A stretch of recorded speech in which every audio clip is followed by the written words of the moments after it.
Te guarde, buenos días, buenas tardes, buenas noches. Ahora saludo a la gente que está del otro lado de un dispositivo viendo este servicio. Estamos en vivo en días tan especiales aquí en los Estados Unidos de América como en el resto del mundo. Antes de meterme de lleno en lo que quiero transmitir, quiero decir que dentro de 2 semanas, un día miércoles, si no me equivoco, es el 25 de este mes, vamos a tener un ADN. Pero no va a ser aquí en River, sino que va a ser a través del streaming para que todo mundo, es el primer ADN que se transmite. ADN le llamamos a una reunión de liderazgo. Siempre las tuvimos internas para los que sirven, para nuestros voluntarios, para nuestros líderes, para los empleados de planta, pero sentíamos fuertemente de parte de Dios que hay muchas congregaciones, iglesias, pastores, amigos, líderes que necesitan saber de alguna forma los secretos, no tan secretos de River, cómo trabajamos, cuáles son nuestros tótems, nuestros axiomas, nuestros proverbios, los fundamentos institucionales que nos han traído hasta acá.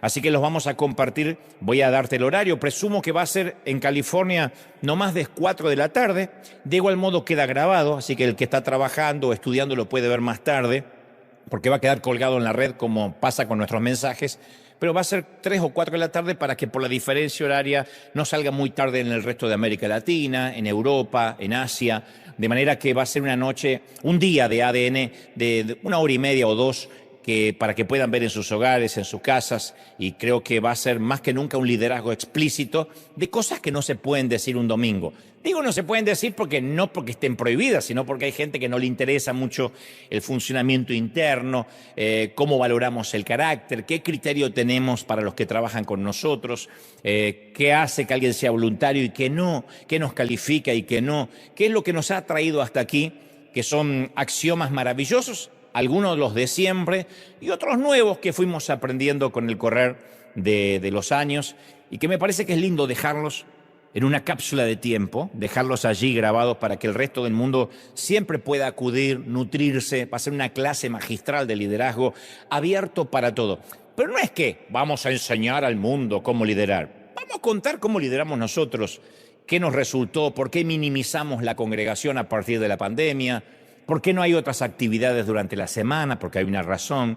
¿Por qué no tenemos departamentos de jóvenes, de niños, etcétera, etcétera? Explicarlos por qué, que no digo que es el modelo de la iglesia que debe ser imitado, pero es un modelo.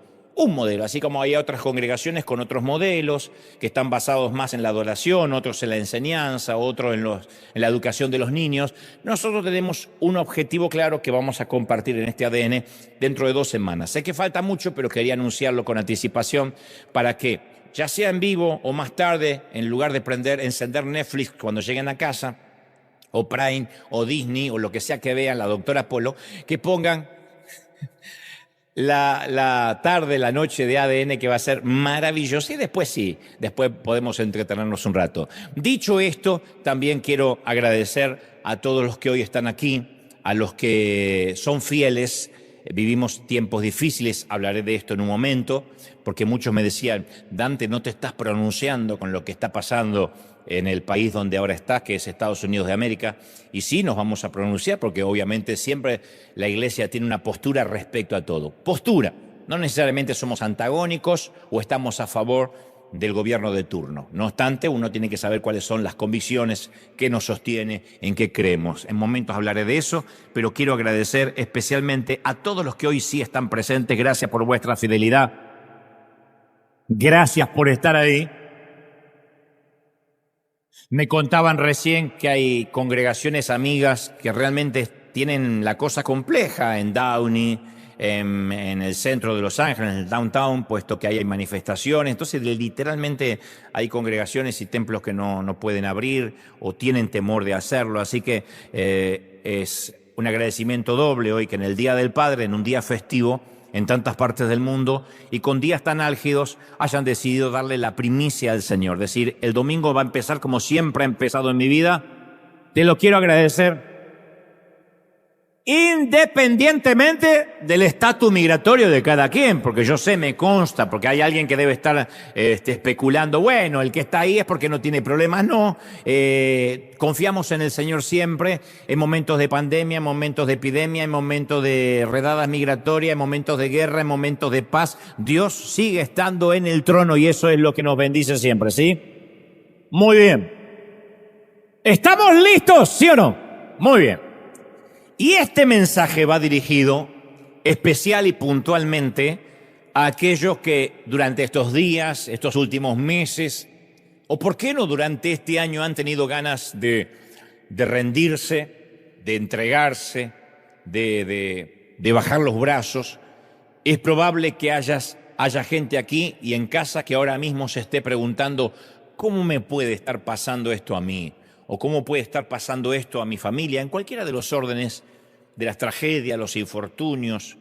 Tu vida y la mía obviamente son distintas, como son distintas la vida de cada quien aquí, pero tenemos en común los abrumadores sentimientos que se producen con cosas como la traición, la adicción, la enfermedad mental, la división, las mentiras, el engaño, la tristeza, el desánimo, el temor, las batallas legales, la vergüenza, la culpa, la depresión, la opresión.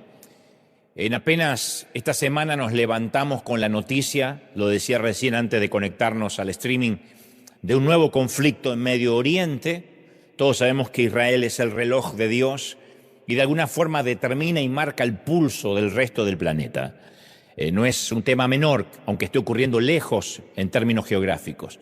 Pero nos levantamos con la noticia de que hay un nuevo conflicto en Medio Oriente ahora entre Irán e Israel, sumado a lo que localmente está ocurriendo con las redadas migratorias masivas en California, en otras partes también de la Unión Americana, la ofensiva del gobierno local o de turno contra los indocumentados, que independientemente de las leyes que no vamos a debatir aquí porque no nos corresponde, sorprende el discurso de odio, sorprende la crispación que hay en la atmósfera, que obviamente el discurso de odio o lo que se hace con un recelo, con un sesgo violento, desencadenan también protestas violentas en todo el país. Insisto, no estoy justificando ni las redadas ni las manifestaciones. Lo que digo es que uno no sabe qué es lo que desencadena una cosa o la otra. Lo cierto es que se vive una crispación y una violencia absoluta en todo el mundo. En nuestros países desde México hasta Tierra del Fuego, en la región, la situación no está mucho mejor. Se vive en cada nación, me consta, he estado en todos los países, se vive una crispación social, un enfado, un espasmo, una violencia como no ha habido durante muchos años. Estamos viviendo una pandemia de violencia. Una pandemia de violencia ya no es soslayada, sino explícita, desde los medios de comunicación, desde los gobiernos oficialistas y la oposición, los antagónicos. Vivimos bajo la sensación que ya nuestro nido seguro ya no es tan seguro y que ese hogar donde podíamos resguardarnos, descansar, sea donde sea que quede ese hogar, está siendo desmantelado pieza a pieza.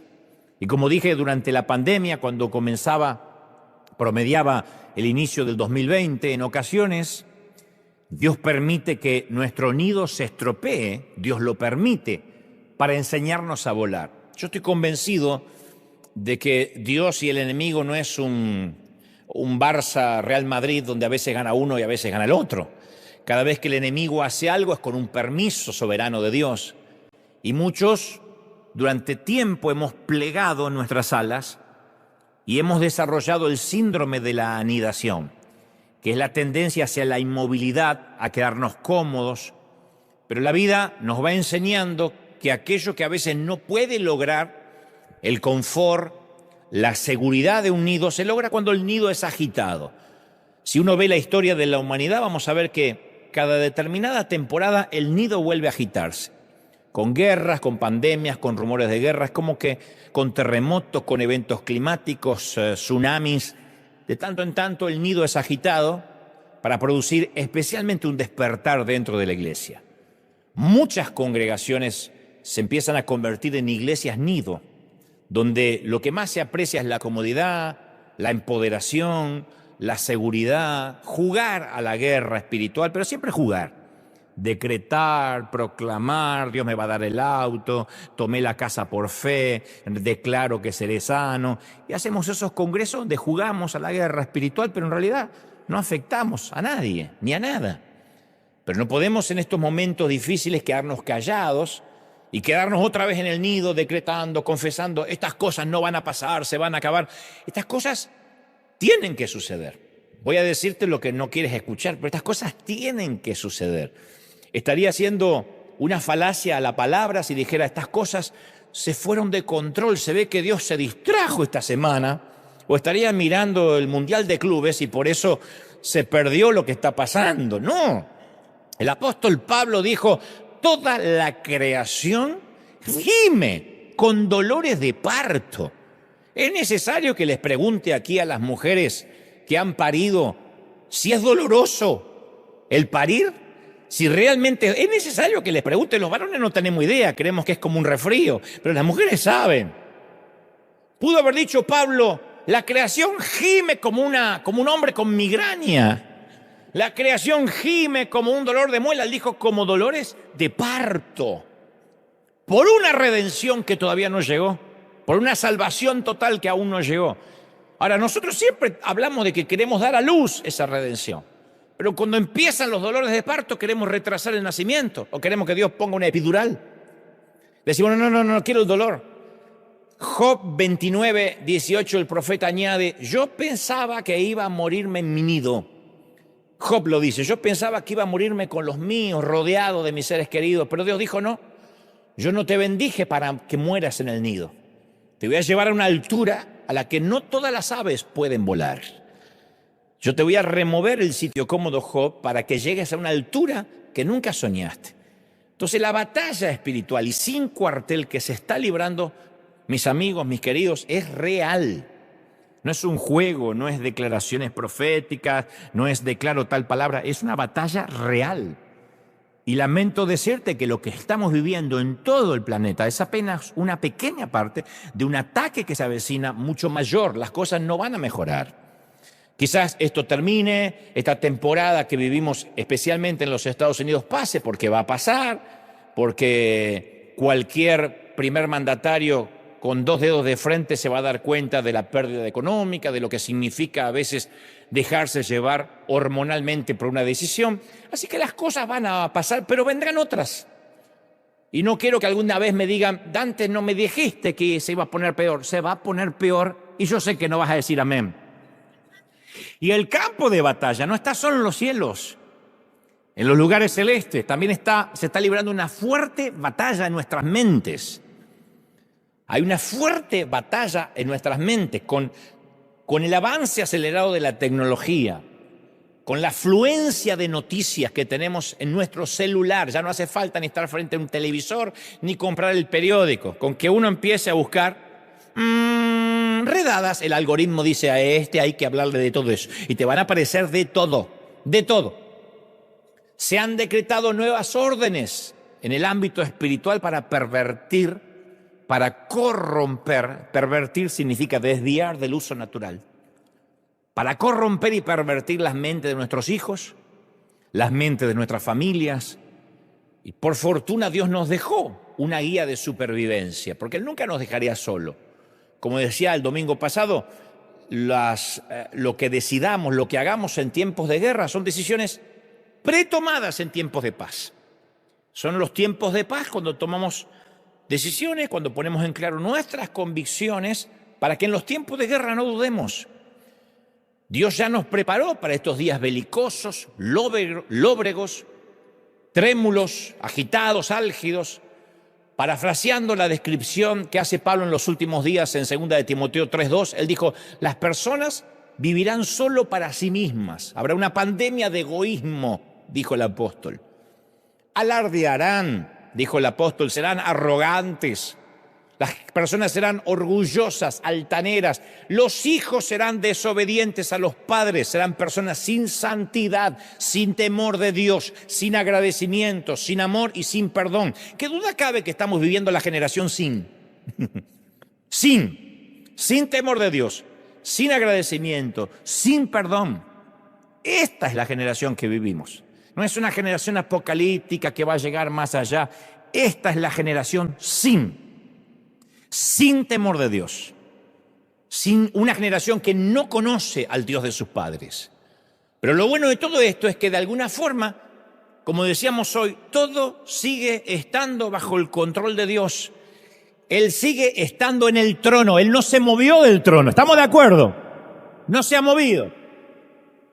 Entonces, a todos nos gusta el nido. ¿A quién no le gusta el confort, los tiempos y las temporadas de sosiego, de paz? Pero Él quiere que descubramos nuestras alas de la fe y no hay otra manera que la descubramos si no es moviendo el nido.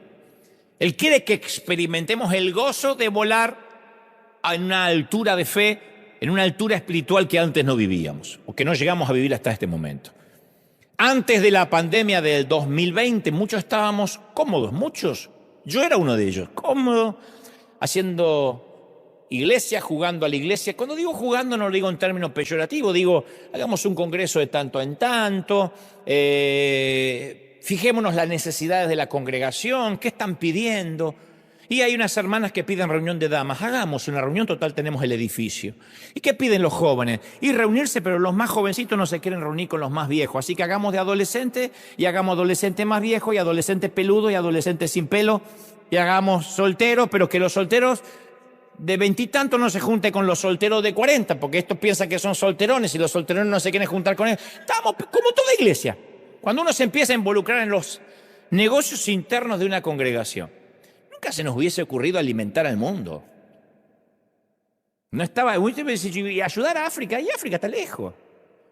Y Cuba, ¿y qué tenemos que ver con Cuba? Que ayuden las iglesias de Miami, estamos en la otra punta, en la otra costa.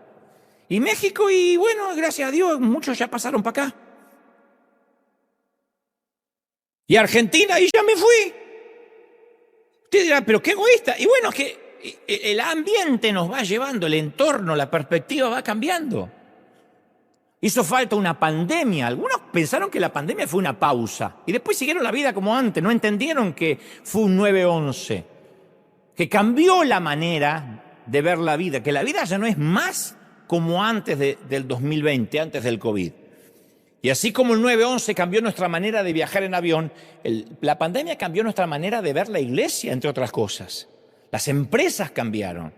Las compañías entendieron de que ya no hacían falta oficinas necesariamente para todo, escritorios necesariamente para todos. Hay edificios que son fantasmas vacíos en Manhattan porque todo el mundo descubrió que desde la casa podía ser más efectivo. El mundo cambió. Y los líderes, los pastores que pensaron que era una pausa y después volvían a tener la gente como esclava, con 40 reuniones a la semana, no falta esta reunión, no falta esta otra, te voy a poner un líder encima que te va a controlar. Es que no entendieron que la pandemia se terminó. La pandemia terminó con el silencio de los corderos. Terminó con eso de decir, bueno, tengo miedo de que si me voy un domingo de la iglesia pierdo la cobertura y caigo bajo maldición. Se terminó. Entonces Dios permitió que nuestros nidos se estropearan con un propósito, para que surgieran los verdaderos adoradores, para que la gente empezara a buscar a Dios por su propia cuenta y no repetir frases ridículas en los templos. Y Dios nos está permitiendo vivir esta época de historia profética otra vez, y hay que atravesarla, pero hay que atravesarla sin el estruendo de los noticieros, sin el estruendo de las redes sociales. Ellos no pueden regular nuestro estado de ánimo. Ni Fox, ni CNN, ni Telemundo, ni Univisión no pueden regular nuestro estado de ánimo. Nuestro ánimo está fundamentado sobre la roca. ¿Estamos de acuerdo? Sobre la roca que es Cristo. ¿Qué es lo peor que nos puede pasar? Que repitamos la misma historia de la pandemia. Que nuestras emociones dependan de las noticias. Que el miedo y la fe esté regulado por lo que se dice.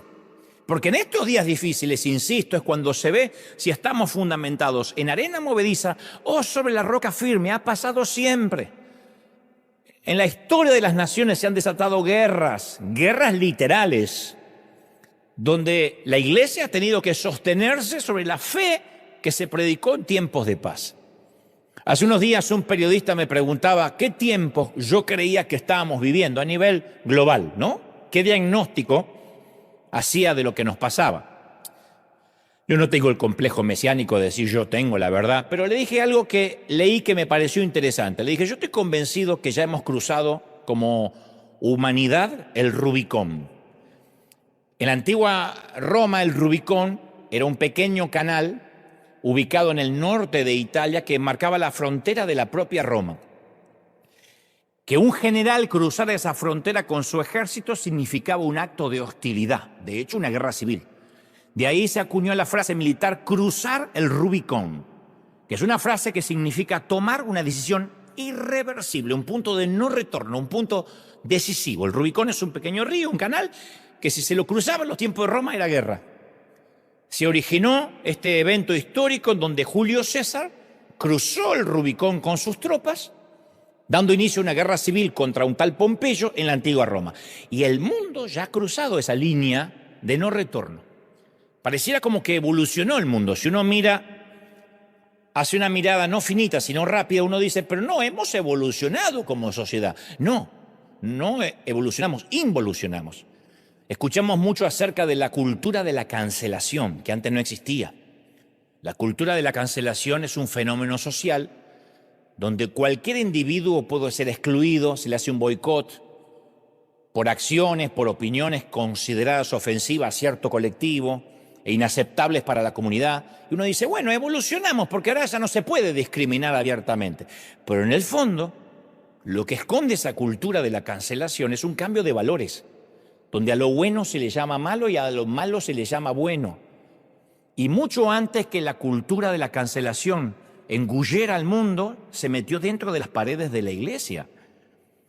La congregación, las iglesias sucumbimos ante un silencio peligroso. Decíamos, no hablemos de pecado de manera tan directa y ofensiva porque la gente se puede lastimar. Hablemos de errores. Pero nadie se va al infierno por errores, se va al infierno por pecado.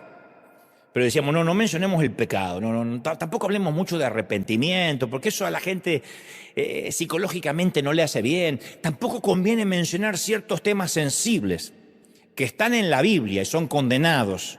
Pero como hay tanta diversidad sexual, a ver si nos dan de baja en YouTube o nos cancelan en las redes sociales. Entonces la cultura de la cancelación se metió en la iglesia mucho antes que en el mundo, mucho antes que en Hollywood. Entonces es más cómodo ignorar el declive moral y predicar desde la seguridad de nuestro nido religioso. Y es algo que Dios no va a tolerar. Y decretamos, confesamos. Recorran los streaming cualquier día domingo. Van a ver que en cualquier congregación se decreta, se confiesa, se proclama avivamiento, positivismo. Todos compiten por ser los coaching motivacional. Pero Mateo 24:5 nos advierte que oiréis de guerras. Van a escuchar de rumores de guerra. Si no hay guerra, son rumores. Y dice, mirad que no os turbéis, dijo el Señor. No se preocupen. Él ya habló de esto. Habló de guerras.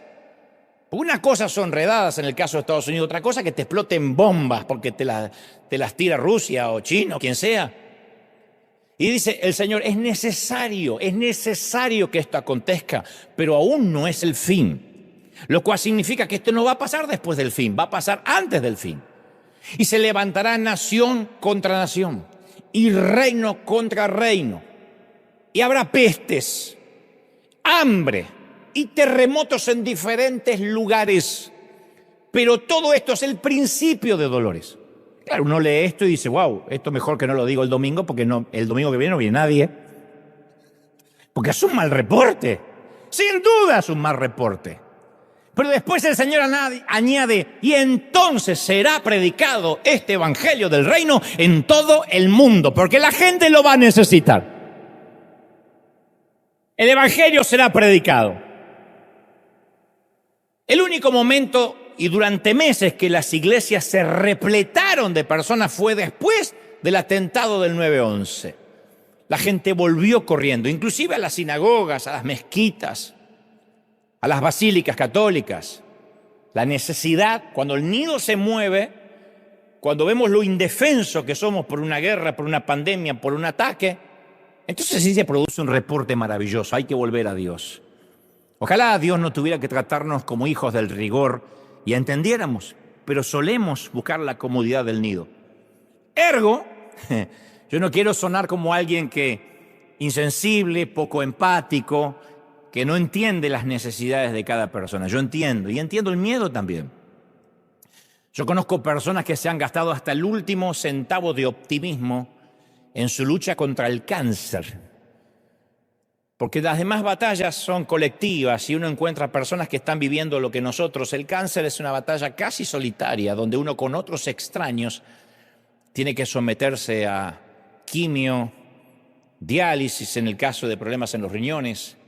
Y conozco gente que ha sufrido quimioterapia agresiva y defendieron su caso ante Dios con guerreros de oración que se pusieron en la brecha, se aferraron a la esperanza, confesaron ser sanos, pero también sé que cuando acudieron a una revisión, en lugar de reducirse, el tumor había hecho metástasis. Mucha gente fue sana y otros no. Y quizás sepas muy bien cómo fue ese viaje de vuelta a casa. Cuando te dicen sus riñones están más complicados, hay mucha proteína en la sangre. Tal vez sepas cómo se sintió esa cena, esa misma noche alrededor de la mesa. Yo no soy un timorato y sé que todos vivimos tiempos difíciles. Las calamidades, los infortunios nos golpean a traición, seamos cristianos o no. Y el gran secreto no es construir una iglesia que se esconde detrás de un mensaje que dice rechaza lo malo y se irá, proclama que se irá, porque después cuando no se va, cuando la enfermedad se queda, cuando nos rematan la casa, cuando viene un divorcio, empezamos a pensar que algo estamos haciendo mal. Como digo siempre, el famoso algo habrás hecho. Lo cual a lo que nos pasa se le agrega la helada dosis de culpa. ¿Qué estoy haciendo mal para que Dios me castigue? No podemos construir una iglesia detrás del positivismo, sino que hay que predicar más que nunca que tenemos que estar edificados en los sólidos cimientos de la palabra de Dios.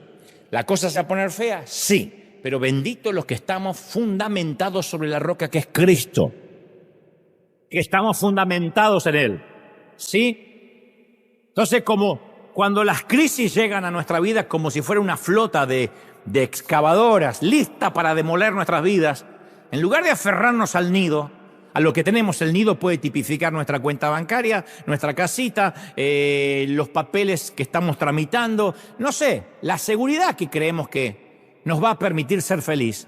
En lugar de aferrarnos al nido, tenemos que aprovechar y decir, Señor, si esto se mueve, es porque quieres que vuele alto. Por eso no podemos obviar que en las manos del gran médico, el dolor y las crisis siempre tienen un propósito, siempre. Como un bisturí en las manos de un cirujano que sabemos que no nos va a lastimar. Cuando Dios tiene un bisturí, es como un médico, es porque su propósito no es hacernos daño, sino ayudarnos a elevar nuestra fe. Y si estamos dispuestos a aprender, Dios nos moldea como si fuéramos blandos trozos de barro. Señor, úsame. Voy a confiar en ti, voy a ser prudente como ocurrió en la pandemia, pero yo voy a confiar en ti. Ahora, si nos resistimos, Dios no dice, bueno, te voy a dejar. No, nos tuerce como si fuéramos láminas de metal. Y si somos demasiado cabezones, nos cincela y nos esculpe como bloques duros de mármol. Pero en todos los casos, Él va a trabajar con nosotros. Nos ama demasiado para perdernos. Nos ama demasiado para olvidarnos. Entonces, al gran médico nunca se le acaban los tratamientos para nuestro carácter, nunca. Cuando creemos que logramos el sueño americano y nuestro Dios es el crédito y nuestro Dios es el dólar, Él nos recuerda cuán indefensos somos. Cuando en nuestros países decimos, por fin un gobierno de derecha, estaba harto de la izquierda, Dios demuestra cuán indefensos son. Cuando dicen, por fin un gobierno de izquierda, estamos hartos de la derecha, Dios demuestra cuán indefensos son. Porque la solución al mundo no lo tiene ni Milei, ni Trump, ni Bukele. La sigue teniendo el rey que está en el trono. ¿Sí o no? Para que confiemos en el verdadero Dios. Entonces nos enseña Dios la paciencia. ¿Cómo? Haciéndonos esperar por lo que queremos. Nos enseña la sabiduría, permitiéndonos fracasar, porque no hay nada que enseñe más que el propio error. Los errores de los demás no nos dan sabiduría. Nos dan tema para chusmear, pero no nos dan sabiduría. Nos enseñan la humildad bajo el estricto e infalible tratamiento de la terapia de espinas. Cuando la madre águila espera a sus crías, yo sé que la mayoría ha oído esta historia, prepara un gran nido en lo alto del borde del acantilado, lo construye con ramas gigantes y espinas afiladas. Luego lo llena de capas y capas de suaves plumas. Cuando el aguilucho ya tiene condiciones de valerse por sí mismo, la madre saca el nido de las plumas, saca del nido las plumas, saca el colchoncito confortable, de modo que solo quedan las espinas que incomodan a la criatura. Entonces el aguilucho ya no tiene confort y las espinas lo obligan a volar. Las águilas nunca apañan la dependencia. Escuchen, mamás, tal vez hay que ponerle espinas en el colchón al nene, pero las águilas no mantienen a hijos ociosos. O vuela o vuela. Entonces le quitan las plumas y cuando se ve que se pincha sale y pobrecito, como apenas sabe volar, se empieza a golpear, la agarra con el pico, lo vuelve a poner, a intentarlo de vuelta. O vuelas o vuelas. Acá es una muerte segura, allá es una muerte probable. Entonces hay que elegir entre la muerte segura del nido o la muerte probable de intentar volar. Obviamente todos vuelan, todos corren el riesgo. Y dicho esto, quiero hablarte de la única espina bíblica, o la más famosa al menos de las Escrituras. Que en mi humilde experiencia, el obstáculo número 1 para una vida cristiana no es la inmoralidad sexual. No estoy desacreditándola, digo, no es el obstáculo número 1, ni la avaricia desmedida. Obviamente estos dos siempre se llevan toda la publicidad, suelen ser los más escandalosos, los más sensacionalistas, porque nos enteramos de predicadores implicados en pecados sexuales y eso despierta nuestro morbo de saber qué más y con quién y cómo y dónde. O vemos informes periodísticos sacando a luz que otro predicador tiene una flota de autos deportivos, jet privado, casas de varios millones de dólares. Eso siempre llama la atención. No obstante, yo sostengo que el verdadero enemigo a menudo pasa inadvertido y rara vez se informa en un noticiero. El orgullo, que es lo que Dios siempre quiere tratar con nosotros cuando remueve el nido en todo el planeta. Indudablemente la pandemia nos quitó el orgullo a todos. ¿Se acuerdan cuando nos podíamos morir todos independientemente de la edad? Independientemente de si vivíamos en Beverly Hills o viviéramos en un cordón de emergencia. Yo sé que esto del orgullo, cuando yo digo el orgullo, están diciendo, bueno, es un problema más bien argentino. No, es una generalización. Yo tengo un pastor argentino, amigo, que me dice, mentira que los argentinos somos arrogantes. Algunos de nosotros somos perfectos.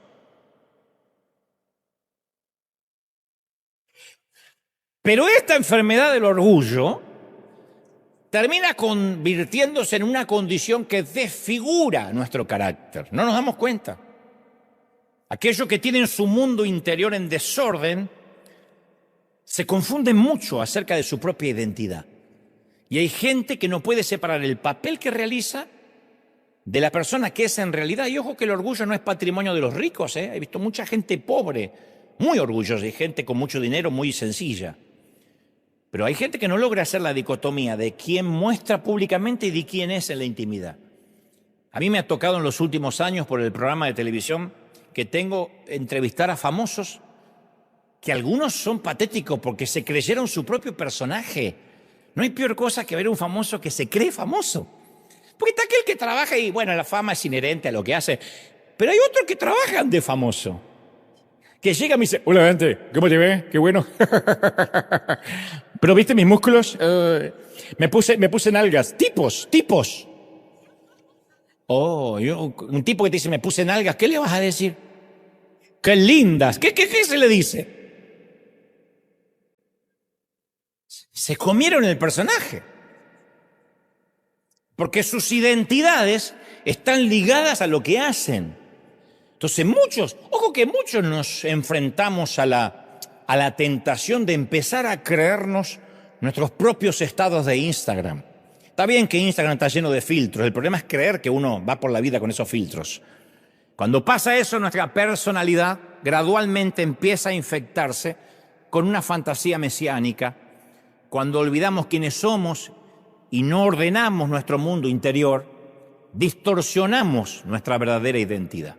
Entonces la arrogancia, como digo siempre, es un paquete, un equipaje que Dios no quiere que llevemos. Como suelo decir, Dios no desaprueba la arrogancia. A Él no le desagrada la arrogancia. Dios la aborrece. La Biblia dice que la odia. Lo mismo que a nosotros nos produce una comida infestada por gusanos, eso le produce en el estómago a Dios la arrogancia. La arrogancia y la soberbia aborrezco, dice Proverbios 8:13. Odio la soberbia. Dios dice en Filipenses, el Señor dice en Filipenses 2:3, no hagáis nada por vanagloria, nada. Cesen las palabras arrogantes de vuestra boca, 1 Samuel 2:3. Dios los resiste a los soberbios, 1 Pedro 5:5. Antes de la caída, la altivez de espíritu, Proverbios 16:18. Jehová asolará, arrasará la casa de los soberbios, Proverbios 15:25. Entonces Dios la aborrece. ¿Por qué la aborrece tanto?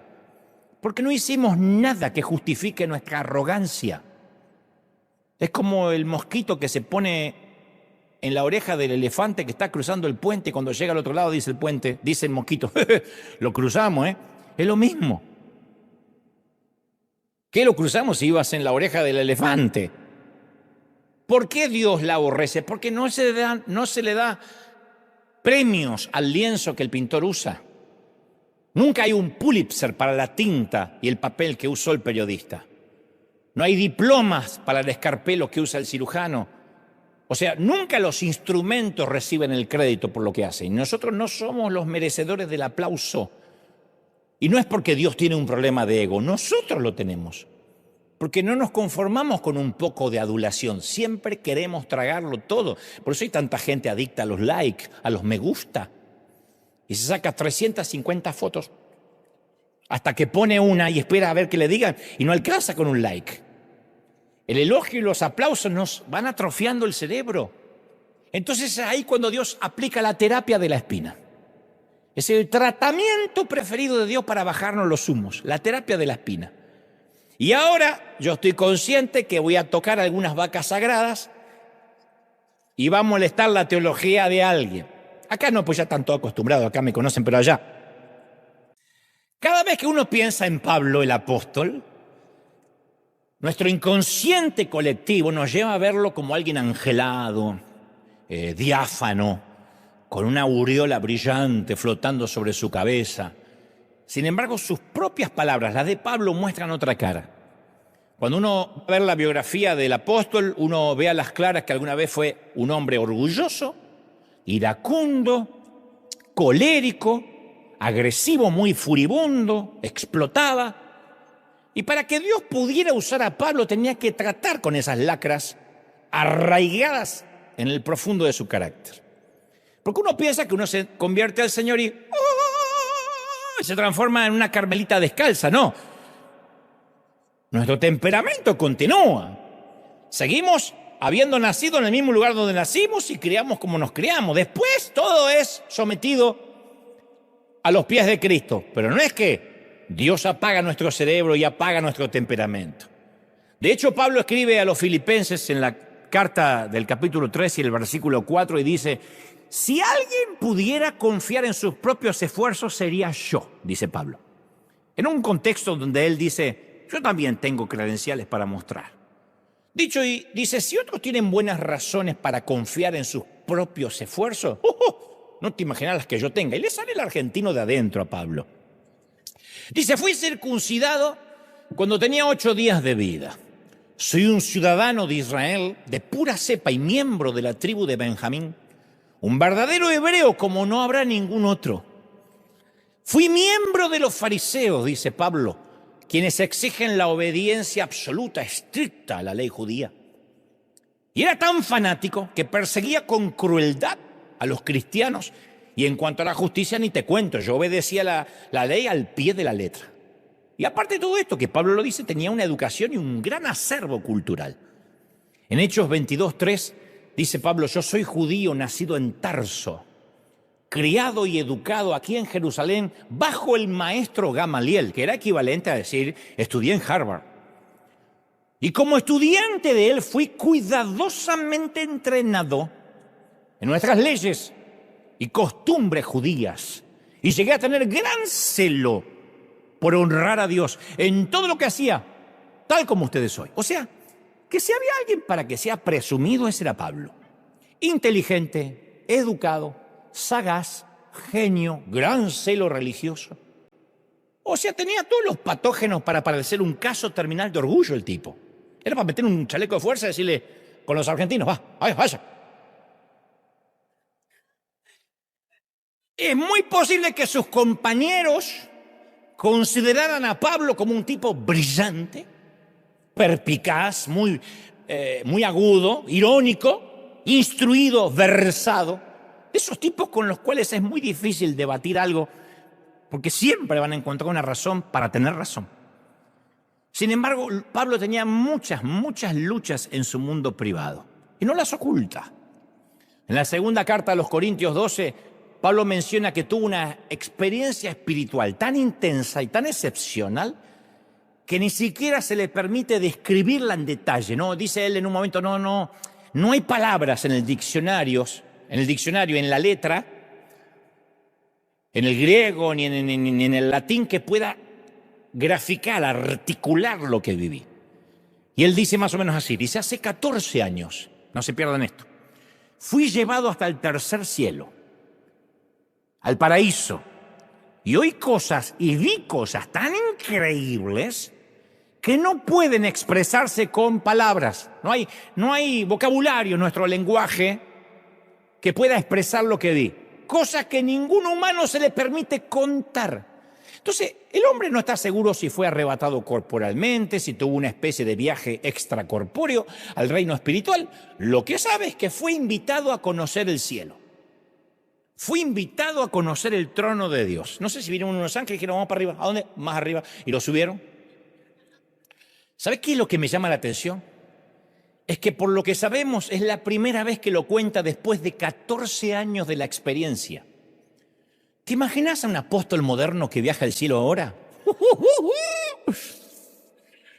esperaría ni un minuto para contarlo por enlace, ni un minuto.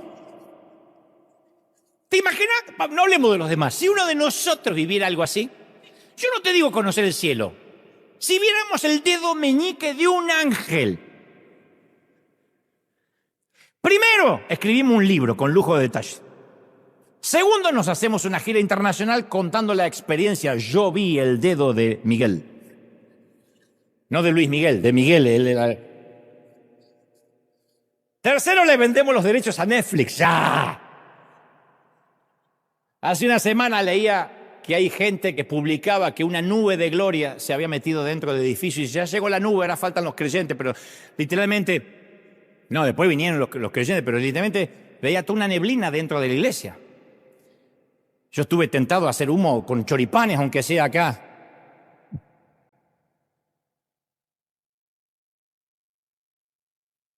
Pero Pablo nunca intentó comercializar la experiencia. Nunca publicó un relato. No hay un capítulo, un libro que llame El viaje al cielo de Pablo. Detestaba la idea que al tipo lo pusieran en un pedestal. Yo estoy seguro por qué. Porque la terapia de la espina le abría agujeros en su orgullo.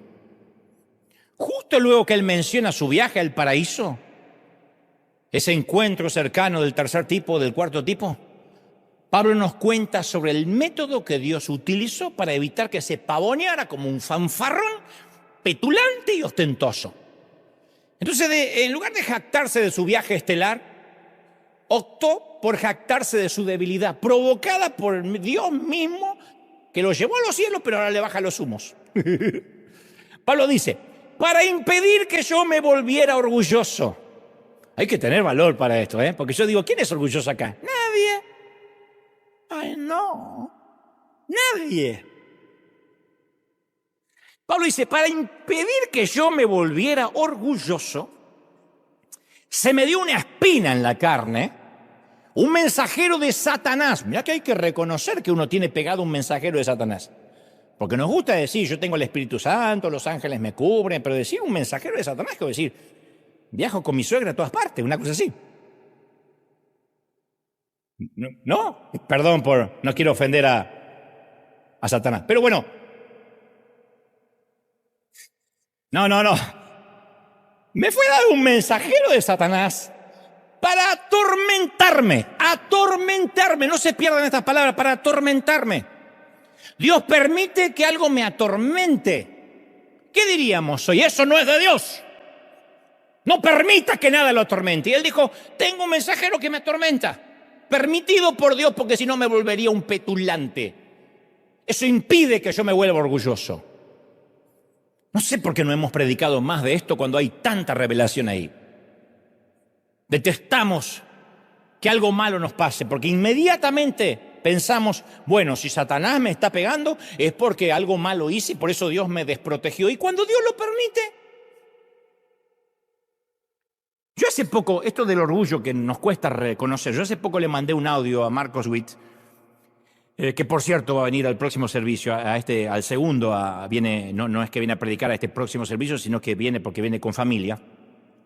Yo le dije a Marcos en un audio, ahora que ambos estamos más grandes, obviamente él más que yo, ¿no?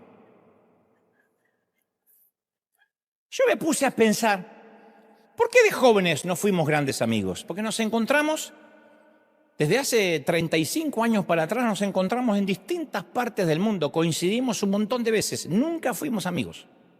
Hasta ahora, que ya no nos acordamos para qué ser amigos. Y Marco me responde y me dice, es que recuerda, era el tiempo en que ambos queríamos conquistar al mundo. Pero cada uno por su lado, sin darle crédito a nadie. Y dije, tienes razón, éramos Pinky y Cerebro, pero peleados. Yo no voy a hablar de Marcos, pero cuando yo era jovencito yo codiciaba los elogios de la gente, porque yo venía, no voy a justificar el orgullo ni mucho menos, pero en un torpe intento de tratar de explicármelo, yo venía de una infancia sin reconocimiento, sin validación. Y de pronto descubro toda la validación dentro de lo que hago. Entonces yo quería fabricarme oportunidades. Y todo lo que fabricamos con esfuerzo humano no viene con la garantía de Dios. Pero obviamente Dios comenzó a trabajar en mí para crucificar mis motivaciones. Si no, hoy sería un petulante insoportable.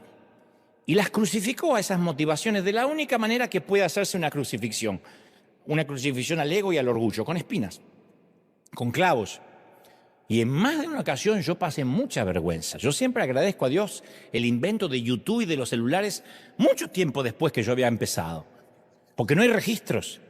Yo siempre cuento uno de los tantos momentos más vergonzosos que tuve en La Paz, Bolivia, durante uno de los primeros eventos que me invitaban como incipiente y embrionario predicador. Porque yo era una suerte de fenómeno precoz, de orador joven. Me llamaban y decían, bueno, y tenemos un muchachito de 21, de 20 que va a predicar. Y yo pasaba todo flaquito a predicar. Y en aquel entonces yo era muy inmaduro, muy inseguro. Y preparé mi único sermón que me sabía de memoria. Noemí, yo predicaba Noemí 2, Noemí 3, Noemí 4, la venganza de Noemí, Noemí ataque de nuevo, Noemí recargada. Yo tenía todos...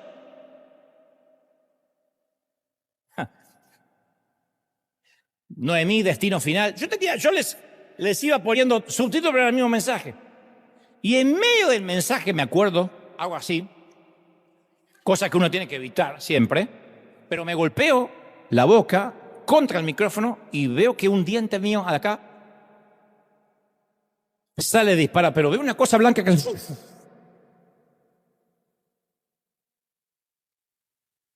No solo sale, sino que le pega en la frente a la esposa de un pastor que estaba en primera fila. Conozco a la esposa y conozco al pastor, no lo diré, pero ella sabe. Yo me quedé como Luis Miguel antes que se juntaran los dientes.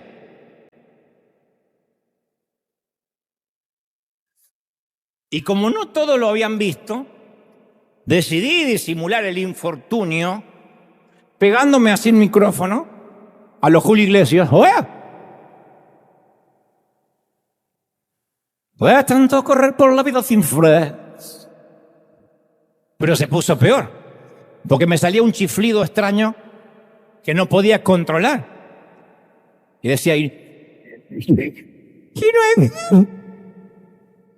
nunca deseé tanto que se produjera el arrebatamiento como en ese instante.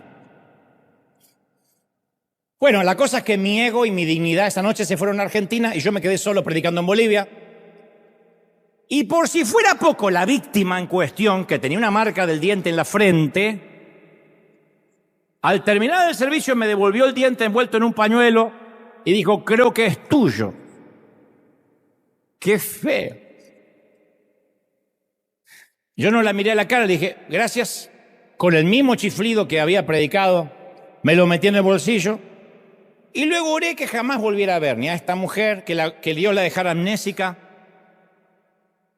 junto a toda la congregación, y lo que es mejor, que Bolivia se olvide de que ese día existió. Me hizo acordar de aquella historia del joven predicador que subió al altar o al escenario con su ego inflado y los nervios le hicieron que se equivocara muchísimo y bajó muy humillado, y entonces el gran predicador Spurgeon le dijo, muchacho, si hubieses subido como bajaste, habrías bajado como subiste. El tema es que muchas veces Dios me hizo bajar humillado porque tenía que tratar conmigo. El tema es que cuando Dios empezó a filtrar mis motivaciones, dejé de estar buscando oportunidades y fue cuando las oportunidades empezaron a buscarme a mí. Pero para que eso pasara, tuvo que correr mucha agua bajo el puente. Ahora, ¿qué es esa espina de la cual habla Pablo? ¿Por qué Dios usaría este método para golpear el orgullo de Pablo? ¿Por qué un dolor tan devastador, tan implacable? A priori nadie interpreta que la espina de Pablo era una espina literal, no era una astilla. Era una metáfora, una alegoría. Y son muchas las teorías de lo que bien pudo haber sido y muchas son creíbles. Yo nada más puedo mencionar algunas, pero algunos suponen o sugieren que la espina se refiere a la gama de sufrimientos que Pablo describió, que terminaba siendo una espina. Había soportado pruebas, palizas, encarcelamientos, noches en vela, abandonos, traiciones. Posiblemente él tenía esa seguidilla de cosas donde uno dice, pero todo lo que hago se me complica. Algunos comentaristas han pensado que no, que quizá Pablo luchaba con ciertas tentaciones sexuales, porque la vida célibe no suele ser fácil. Entonces posiblemente luchaba con alguna tentación sexual que no aparece de manera explícita. Algunos dicen, no, era el gran Pablo. Sí, pero era un hombre. Tal vez la espina fuera un impedimento físico, una desfiguración, una enfermedad crónica, migrañas severas, fiebres palúdicas, incluso un impedimento para hablar. Capaz que era un impedimento en la vista, muchos más coinciden con esto. En Gálatas 4:15 Pablo dice, estoy seguro de que ustedes, de haber sido posible, se hubiesen arrancado sus propios ojos para dármelos. Toda la pauta de que tal vez no veía bien, y al final de esa carta comenta, fíjense con qué letras grandes estoy escribiendo estas palabras. ¿Será que tuvo que depender de secretarios, de escribas, para que le leyeran, le escribieran lo que apenas podía ver? Si Pablo hubiese tenido glaucoma o cataratas, eso explicaría mucho de sus problemas. Pero sin importar cuál era su espina, tenemos que imaginarnos a un Pablo distinto a como lo retrata la religión. Yo lo veo como un hombre encorvado, con los ojos clavados en el suelo la mayoría de las veces, aquejado por una dolencia física. Así me lo imagino y así lo retrataría si produjera una película sobre Pablo. Me lo imagino dictando las palabras de sus cartas y tal vez necesitaba hacer una pausa de tanto en tanto porque recuperaba fuerzas para poder seguir hablando. Porque no son las palabras de un teólogo empoderado que especula sobre el mundo exterior desde su silla mullida de su oficina cómoda. Sus palabras estaban forjadas sobre el yunque del dolor. Fueron escritas con tintas de sangre. Pablo nunca supo lo que era vivir en un nido cómodo, en el sueño americano, por ejemplo. ¿Y nosotros? ¿Con qué espina crónica estamos luchando? ¿Con qué dolor? ¿Estamos agobiados por un problema físico, mental, emocional? ¿Cuál es nuestra terapia de espinas que venimos orando y orando y orando? Y parece que Dios contesta todo menos esa espina. Lo cual grafica de que no es que Dios tiene algo contra nosotros, porque en otras cosas sí somos bendecidos, pero hay algo que Le hemos suplicado al Señor que lo quite. ¿Cuántas veces hemos rogado y negociado? Señor, si me lo quitas yo voy a poder y te prometo, y si tú me das yo te doy. ¿Por qué tengo que convivir con esta debilidad? ¿Qué debilidad? ¿Con cuál debilidad estás luchando? Que vuelves y vuelves y vuelves. Pablo le suplica al Señor que le quite la espina. No una vez, no 2 veces, 3 veces. Ustedes dirán, bueno, pero 3 veces comparado con lo que yo oré es poco. Pero la palabra traducida súplique implica mucho más que una petición. Pablo rogó, impulsó, instó, clamó por ayuda. No es el tipo de oración, Señor, que consiga un estacionamiento en el mall. Haz que mi suegra no venga esta Navidad. No es esas oraciones superfluas. La oración de Pablo es esa que nos hace caer sobre el rostro, gemir de agonía, sudar sangre, porque tu hijita o tu hijito está adentro siendo intervenido. Por ejemplo, estás afuera y el médico no te dice nada, ni siquiera si la operación está saliendo bien. Y cualquier cara de preocupación que ves en los enfermeros cree que se trata de la vida de tu hijo. De eso hablo. Y a pesar de las desgarradoras súplicas de Pablo, el Señor nunca libró a Pablo de su dolor. ¿Por qué no? Porque había un propósito con esa espina. Y Dios no le dijo, no. No, de hecho le reveló el propósito detrás de la espina de la carne. Le dijo por qué. Le dijo por qué. Te estoy evitando, Pablo, que te pavonees como una celebridad. Ya tengo muchos dando vuelta por ahí. La fuerza gravitacional del ego siempre es implacable. Solo que los evangélicos, los cristianos, lo encubrimos con esa delgada capa de vocabulario espiritual. Desarrollamos nuestro propio culto a las celebridades. Preferimos que nos llamen pastores, apóstoles, obispos, los de la sana doctrina, profetas. Y por miedo a ser influenciados negativamente por la cultura secular, usamos la religión pero para sentirnos distintos. Pero no como una forma de acercarnos a los demás, sino como una manera de justificar la segregación. Nosotros somos muy discriminadores como evangélicos. Discriminamos al que piensa distinto, discriminamos al católico, discriminamos al testigo de Jehová, lo discriminamos, porque uno puede estar en las antípodas de la doctrina, pero nosotros discriminamos. Hubo gente escribiendo en las redes muy enojada porque a veces le amueblábamos una casa a una señora que tenía su virgencita allí en la esquina. Y le decían, ya que le llevan una nevera y un televisor, ¿por qué no le rompe la estatua ya que está? Porque, pobre señora, ¿qué tengo que ver yo con lo que ella cree? El Señor nos dijo que amemos y que hagamos el bien a los que piensan y creen lo mismo que nosotros. De hecho, nos instó y nos ordenó a amar al enemigo. Entonces Dios no solo le dice a Pablo no, sino que lo alienta. En 2 Corintios 12:9 dice, mi gracia es todo lo que necesitas, mi hijo.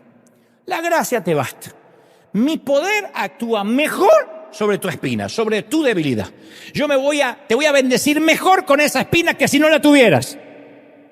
Mi gracia te basta.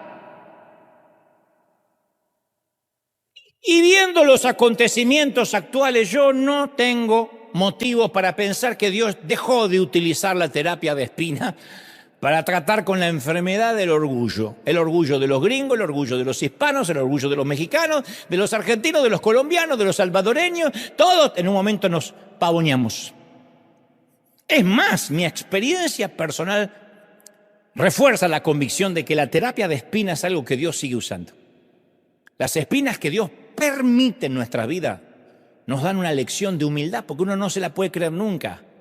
Si uno se conoce bien, uno no puede creer lo que vende. La gente que cree lo que vende es porque no se conoce bien, hace mucho que no se mira al espejo. Sobre todo los que se creen o nos creemos muy inteligentes, muy talentosos, profundamente espirituales. Materia prima para hacer orgullo. Las espinas nos recuerdan que somos profundamente humanos. Martín Lutero comentó esta paradoja y dijo, ¿quién alguna vez oyó hablar del poder débil? O lo más absurdo, que un poder aumente en la debilidad. Es una contradicción eso de poder en la debilidad. Eso no lo vamos a leer nunca en la revista Fortuna. Nunca lo veremos en Marvel ni en DC Comics, nunca. Nunca vamos a escuchar una charla TED que hable de eso. empodérese siendo más débil. Nunca. No lo vamos a escuchar en las altas esferas del mundo jamás. Y lo lamentable es que es un hecho que tampoco lo escuchamos entre nosotros. ¿Qué se necesita para convencernos que en la economía espiritual de Dios el orgullo viene antes de la caída? ¿Cuántos más, cuántos valientes tienen que caer para que nos caiga la moneda? El orgullo precede la caída. Muéstreme a alguien que cae estrepitosamente y vas a ver que te voy a mostrar a alguien con orgullo antes. ¿Qué necesitamos para entender que la debilidad y la vulnerabilidad son espiritualmente poderosos? Si en este momento hay gente aquí o aquí que dice, yo hoy me siento débil, el poder de Dios va a fluir más que nunca en tu vida, en tu debilidad, en tu vulnerabilidad, aún en esa suerte de temor. ¿Alguien lo cree, sí o no? Yo hace algunos años fui a dar una charla a unos hombres de negocios de Uruguay en un hotel y muy tarde en la madrugada, porque después nos quedamos cenando. Al llegar al hotel me esperaba una pareja en la acera. El caballero habló primero y explicó lo que pasaba. Me dijo, te robo unos minutos. Yo quería entrar rápido, era muy tarde, promediando 1:30 de la madrugada, en Montevideo. Y dijo, te robo unos minutos, mi esposa tuvo un serio accidente de tránsito hace varios meses y perdió la memoria por completo. Y cuando despertó tuvimos que mostrarle fotos de sus hijos y siendo su esposo yo me tuve que volver a presentar ante ella. Pero apenas ella abrió los ojos y salió del coma, dijo, tengo que ver a Dante Gebel. Lo cual dice, a mí me dejó sorprendido. Le dije, tienes claro que estás casada conmigo, ¿verdad? Le dijo, tengo que ver al predicador, tengo un mensaje para él. Y luego ella fue recuperando la memoria de sus hijos, de mí, su esposo. Pero nunca se le fue que tiene que darte un mensaje y aquí está. Y su esposa temblorosa me da un papelito diminuto, chiquitito, así, todo dobladito. Me dijo, tome. Y temblaba así. Se fueron en silencio en medio de la madrugada de Montevideo. Conmigo estaba Daniel Darling, nuestro pastor ejecutivo, y apenas subimos al elevador. Yo recuerdo que le dije, ¿viste eso? Esta mujer estuvo en coma. Y mientras estuvo en coma, Dios le dio un mensaje para mí. Hagamos un libro, llevemos a Netflix. No. No, pero yo pensaba, si al despertar solo recordó quién era yo, tiene que ser un mensaje poderoso. Lo que no me cerraba era que entraba en un papel tan diminuto. Yo imaginé un mensaje tipo, esto te sucederá en los próximos años, y un código, un link para que yo vaya a buscar. Argentina ganará el resto de los mundiales mientras tú vivas. Regalo que te quiero dar. Pero abrí el diminuto papel y contenía estas palabras.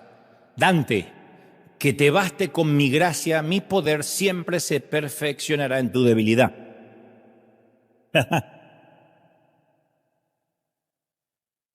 Yo no aplaudí. Yo dije, ¿de verdad estuvo en coma y esperó hasta la madrugada en la puerta del hotel para darme esto? Lo tengo en la Biblia. Y para ese entonces no logré comprender la profundidad de estas palabras y por qué Dios me envió ese recordatorio. Yo no puedo decir cuántas veces esas palabras me ayudaron en las zanjas del dolor, en los callejones de la desesperación. Recuerda que mi gracia te va a bastar. Todo lo que necesitas es mi gracia. Yo sé que las espinas del sufrimiento no son fáciles de abordar. De hecho, es posible que aquí, en casa, haya gente que experimentó profundidades de sufrimiento que yo jamás he conocido ni voy a vivir. Así que yo no te voy a dar la impresión de que soy el modelo a seguir de cómo atravesar el sufrimiento, porque no viví cosas duras como mucha gente. Yo sé que es más fácil predicar de este tema que vivirlo de una manera coherente. Pero sí creo que tenemos que encontrar el poder de Dios en nuestra debilidad. Tenemos que llegar a decir, en este momento lo único que necesito es la gracia de Dios. Yo confieso que he luchado y que todavía lucho con muchísimas espinas, las cuales no te voy a contar porque no te importe, son mías, con muchas debilidades, conscientes y muchas inconscientes que Dios me va a ir revelando de a poco. Tengo dificultades, soy débil, soy vulnerable, sufro todos los ataques de cualquier mortal. Y es por eso que aprecio la gracia como nadie. Es por eso que no me atrevo a juzgar a nadie, a condenar a nadie. No hay pecado que me asuste y que diga, wow, eso está por encima de lo que yo tolero. Yo sé que la gracia es abundante para cualquier tipo de pecado. Y cuando Pablo aceptó lo que Dios estaba haciendo, dijo, es por eso que yo me deleito en mis debilidades. Me alegro por mis debilidades. ¿Quién se alegra por las debilidades? Pablo. Me alegro por los insultos, por las privaciones, me dijo por las persecuciones, por las dificultades que sufro por Cristo. Porque cuando soy débil, Dios me dijo que entonces soy fuerte. Entonces los insultos no ofendieron a Pablo. Las dificultades no lo desanimaron. Las persecuciones no lo destrozaron. A Pablo no lo perseguía el ICE, no lo perseguía migraciones para deportarlo a su país. Él habría agradecido por algo tan trivial como eso. ¿Eso es lo peor? ¿Que me deporten a mi país? ¿Eso es lo peor? No, a Pablo lo perseguían para decapitarlo. No para que pierda papeles o para que pierda su estatus, para decapitarlo. Eso es una persecución. Y cuando Pablo estaba en su punto más débil, Dios estaba en él en su punto más fuerte. E insisto, aunque pareciera una frase resignada, es una frase que implica mucha fe, la dijimos aquí hace semanas, por algo. Aunque el nuevo presidente en cualquiera de los países sea peor que el antiguo presidente, con todo yo confiaré en el Señor. Con todo. La confianza no tiene que ver con el gobierno. Aunque mañana me levante con la noticia que apareció una nueva pandemia que podría otra vez volver a matarme, con todo yo confiaré en el Señor. Aunque mañana sigan promoviendo leyes de odio y me discriminen por alguna condición en particular, con todo yo confiaré en el Señor mi Dios. Aunque me deporten y tenga que regresar de donde salí, con todo yo confiaré en mi Señor. Que pase lo que tenga que pasar, que yo en todo voy a confiar en mi Señor. Esa es la clase de declaración que Dios está pidiendo ahora. Ahora, puedo oír, porque para eso es el Espíritu Santo, para dar un discernimiento y poder oír.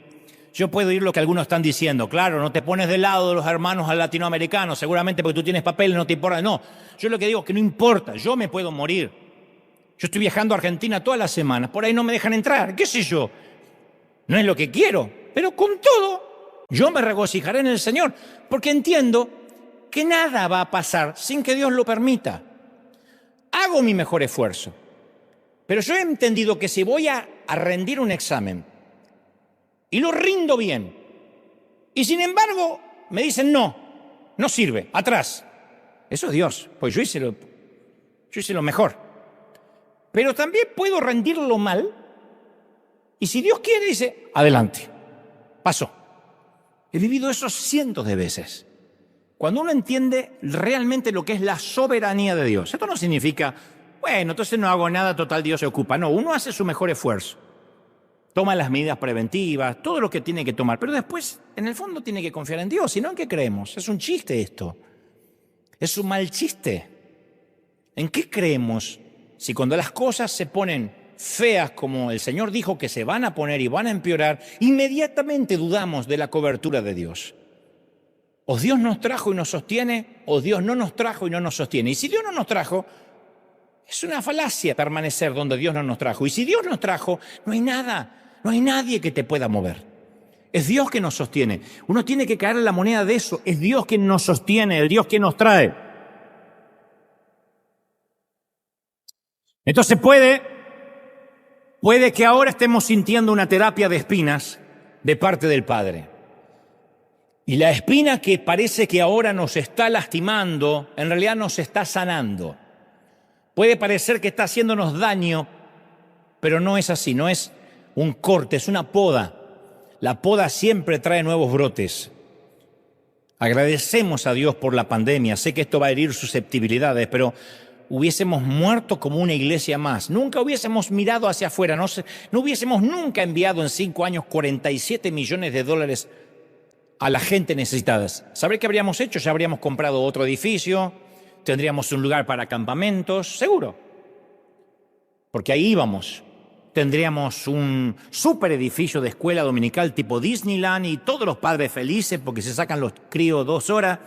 Tendríamos un lugar para encerrar suegras. Mire, Hay recursos.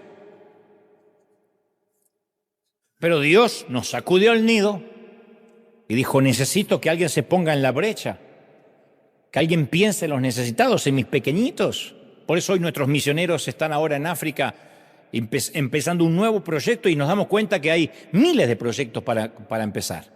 Entonces a veces el dolor es lo único que nos pone de rodillas. Qué feo que sea así, pero yo soy parte de esos, donde la espina es lo que nos pone de rodillas. Y un buen tratamiento de espina nos baja los humos, nos ubica los patitos desalineados de la fila. Y cuando la espina duele mucho, he aprendido que lo mejor es dejar de luchar, rendirnos. Digámosles al Señor, Señor, yo llegué al final de mis recursos, de mis ideas, de mis fuerzas, de mi energía, hasta acá llegué. Lo único que podemos decir, tu gracia me basta, tu perdón me basta. Y con el tiempo vamos a abrazar la realidad de que, aun cuando la vida se pone difícil, Dios sigue siendo bueno, Él no cambia. Entonces no le vamos a temer a nada ni a nadie. Teme a Dios y no le temerás a nadie. Témele al hombre.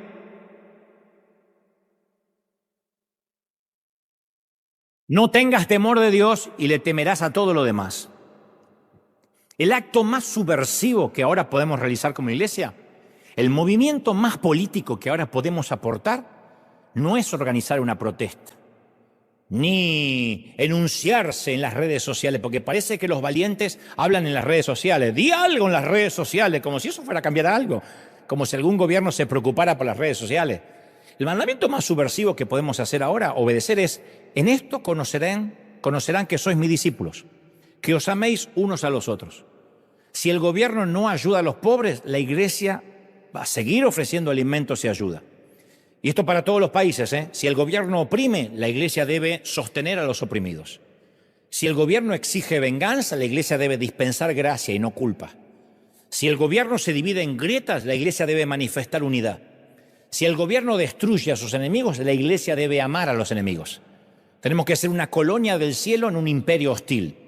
Estamos en un punto sin retorno. Ya hemos cruzado el Rubicón, gente. Pero eso no es lo peor. Lo peor es repetir la historia de la pandemia, que nuestra fe o nuestro miedo sea manipulada por Fox, por CNN, Telemundo, lo que sea, o Univisión. En estos momentos, cuando la gente va a ver de qué estamos hechos y sobre qué estamos fundamentados, y va para mi Argentina, y va para México, y va para Colombia, y va para El Salvador, y va para cualquier país, va para Venezuela, los queridos venezolanos que resisten, van para los cubanos.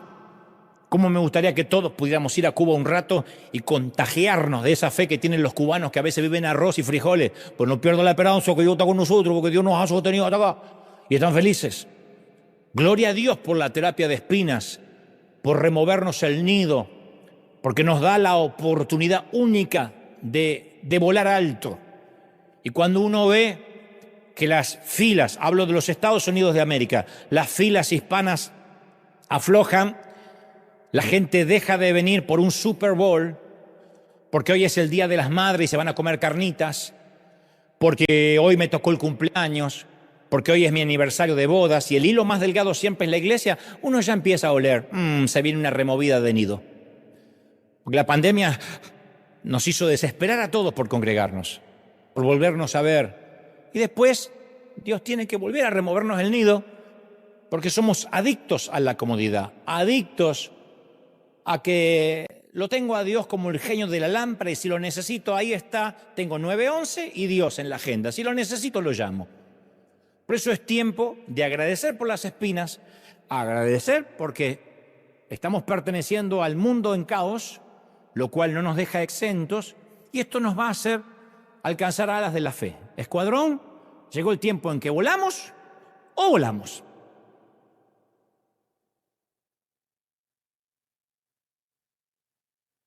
Un aplauso al Rey de Reyes, al Señor de Señores. Un aplauso grande al Rey. El Rey está en la casa hoy. Bendito eres. Alguien tiene que celebrar más que eso. Bendito eres. ¡Toma! Dale un aplauso grande y dile: Señor, has hablado hoy con tu pueblo, con tu iglesia, con tus hijos. Bendito eres. Uy, impresionante.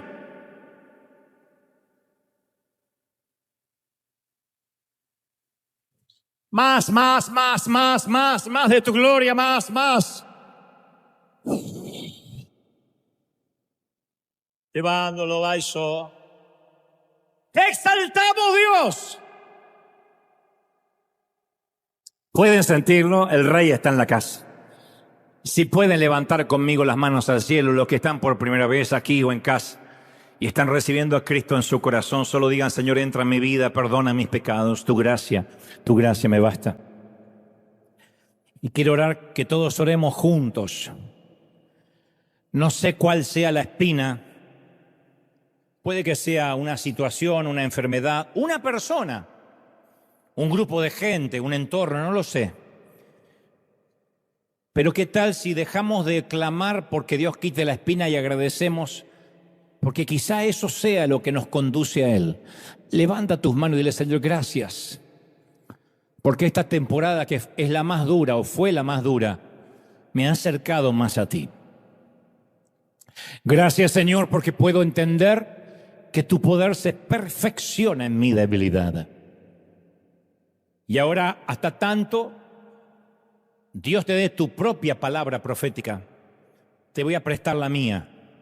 Haz de cuenta que te presto el diminuto papelito que me dieron en Uruguay, que dice: pon tu nombre, que mi gracia te baste. Es todo lo que te voy a dar, día tras día. Y cuando no puedas más, vas a recibir fuerzas para ese día. Y te vas a ir a dormir y a descansar, y como un celular, enchufarte a la pared, a recuperar fuerzas. Y al día siguiente vendrás por un nuevo maná fresco. Y otra vez, fuerzas para un nuevo día. Un día a la vez, cantamos hoy aquí. Es lo que necesito de ti. Dame la fuerza para vivir un día a la vez. Te exaltamos, Señor. Te glorificamos. Clamamos. Todos. Te exaltamos, Rey. Todos levanten sus manos, todos clamen. Los que puedan orar, los que puedan decir: Señor, yo creo que algo nuevo empieza en mí a partir de ahora. Dulce Espíritu. Todos orando, todos. Iglesia amada, yo he hablado, como digo cada fin de semana, torpemente a nuestra mente, a tu mente, que es donde yo puedo llegar, pero sé que el Espíritu ha hablado a tu corazón. No hay palabras para reconfortarte. Son momentos difíciles, sí. Pero caramba, somos la generación que resistió una guerra bacteriológica. Siempre digo, y lo diré hasta el cansancio, hemos sobrevivido a una guerra superior a la Segunda Guerra Mundial y Primera, porque en ambas guerras solo estaba incluido una parte del mundo. Nunca una guerra involucró a todo el globo como la última pandemia. Una guerra que fue por nuestros hijos, por nuestros abuelos, por nuestros padres, que dejó entubados a nuestros seres queridos, que algunos los tuvimos que ver partir de jóvenes. Sobrevivimos. De verdad que nos van a asustar, nos van a amilanar, de verdad que nos van a hacer claudicar las leyes, las internas políticas. Nuestra salvación aquí en Estados Unidos no la tiene ni Trump ni tampoco Newsom.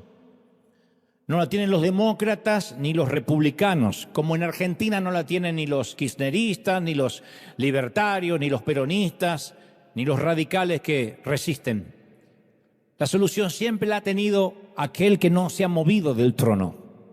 Y que diga cuando estas cosas, y nos recuerde cuando estas cosas sucedan, levantad los ojos al cielo y confiad, porque el Evangelio será predicado en todo el mundo. Habrá una necesidad, un hambre, correrán para escuchar palabra. Habrá hambre de pan en las casas que tengan pan.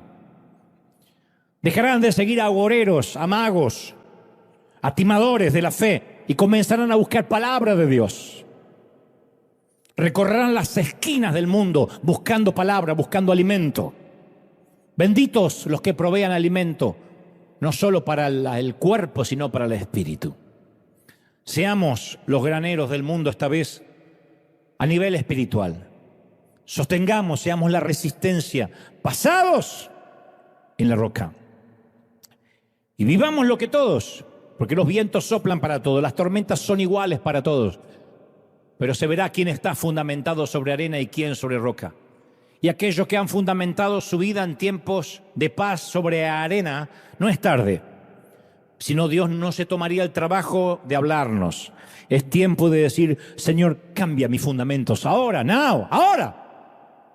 Quiero estar sobre la roca sólida, firme, puesto en Dios, creyendo en ti. Gracias, Señor, por este tiempo.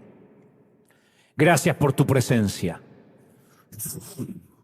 A los que miran en casa, a los que son de cualquier otra nación, a los que miran desde los Estados Unidos de América, desde cualquiera de los estados, bendigo tu entrada, tu salida, tu acostarte, tu levantarte. Bendigo a los pastores, a los líderes, a los que han tenido complicaciones, a los que han bajado los brazos. Gracias por las espinas, gracias, Señor, por estas espinas maravillosas. Gracias, Señor, por tu bendición. Te damos gracias, te bendecimos.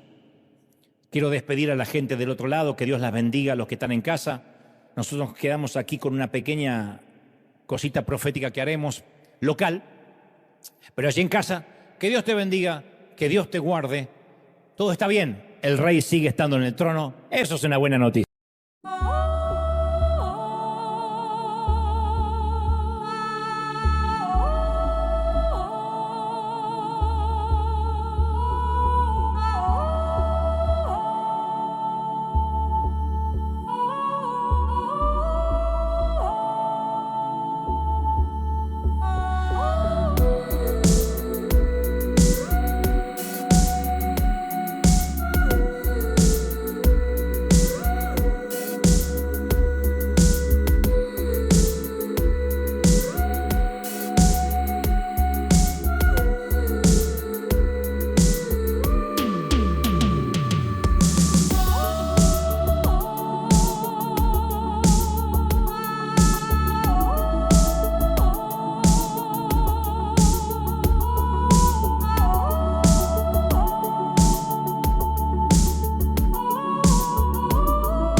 It's the ultimate ride. So join us to Kermit Sewer Slide. Oh, hey, oh.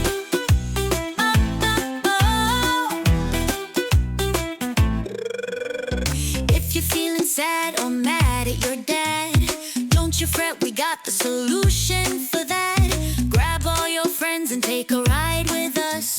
All aboard the Kermit Suicide Bus. So hey oh,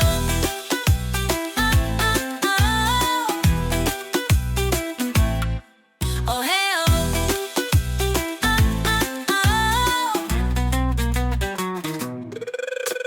We're all going to Kermit Suicide. We're all gonna splash, we shan't be denied. Nothing quite beats it, it's the ultimate ride. So join us to Kermit Suicide. Oh hey oh.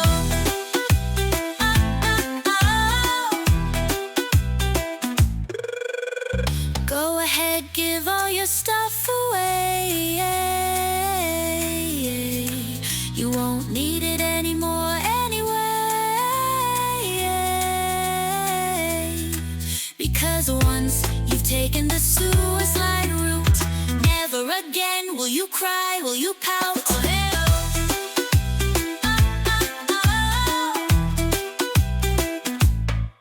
Oh, hey, oh.